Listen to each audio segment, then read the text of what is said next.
অনেক দিন পর আজকে একটু ঘুরতে যাওয়ার প্ল্যান করেছি। তো আমি হচ্ছে মেট্রো স্টেশনে এসে আমার বান্ধবীর জন্য ওয়েট করতেছি। তো ও বলল যে ১০ মিনিট লাগবে। সে অপেক্ষা করতে, করতে আমি এখানে প্রায় ১ ঘন্টার মতো ছিলাম। ও বলল যে আসতেছি, আসতেছি। তো আমি আর কি করব, ভালো লাগতেছিল না একা, একা। তো আমি মেট্রো স্টেশনের ভিতরে না দাঁড়িয়ে এখানে বাহিরে দাঁড়িয়ে, দাঁড়িয়ে হচ্ছে গাড়িগুলো দেখতেছিলাম আর মানুষজন।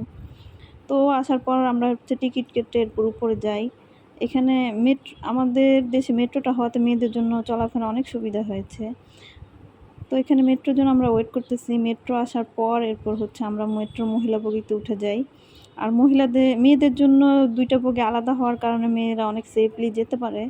তো এটা হচ্ছে দিয়াবাড়ি এলাকাটা আসছি, এদিকে আসছি। এখন চারিদিকে হচ্ছে খুব পানি আর সবুজে ঘেরা। ভালো লাগতেছিল দেখতে।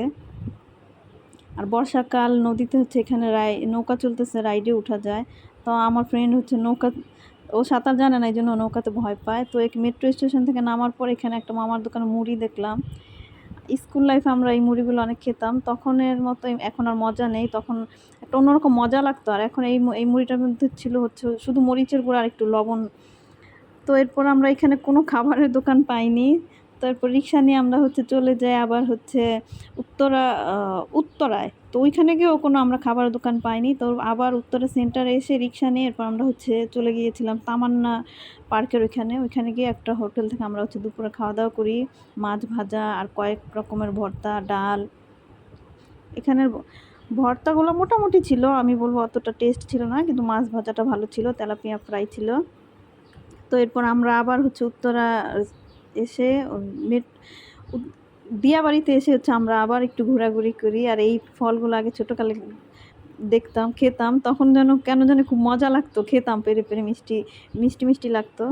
তা ছোটোকালের মতো এখন আর ভালো লাগে না। এরপর হচ্ছে আমরা একটু নাগরদোলায় উঠি। তবে এখানে আমরা নাগরদোলার উপরে বসেছিলাম, আর লোক পাইতেছিল না। তো লোক পাওয়ার পর হচ্ছে আমরা এখানে ঘুরি। এরপর হচ্ছে আমরা একটু ফুচকা খাই। আসলে জীবন যখন যেখানে যেমন ওইভাবেই জীবনটাকে উপভোগ করা উচিত। আজকে করব, কালকে করব এরকম না করে যেমন যেই পরিস্থিতিতে আছি ওইভাবে উপভোগ করে নিতে হয়। তো এরপর হচ্ছে আমরা একটু বাকি টাইম একটু ঘোরাঘুরি করে এই ফুলগুলা দেখতেছিলাম।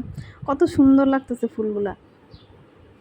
দেখেন কত সুন্দর, আল্লাহর সৃষ্টি কত সুন্দর। তো এরপর হচ্ছে ঘোরাঘুরি শেষে একটু সন্ধ্যা হয়ে গেছে। তো এখন আমরা হচ্ছে চলে যাব। মানে মাগরিবের আজান দিবে এর কিছুক্ষণ আগে আমরা হচ্ছে এখান থেকে চলে আসি ঘোরা শেষ করে। তো বাসায় এসে দেখি আমার বোন হচ্ছে মোমো বানাচ্ছে বাচ্চাদের জন্য। তো আমার বোন এখানে কয়েকটা ডিজাইনের হচ্ছে মোমো বানিয়েছে।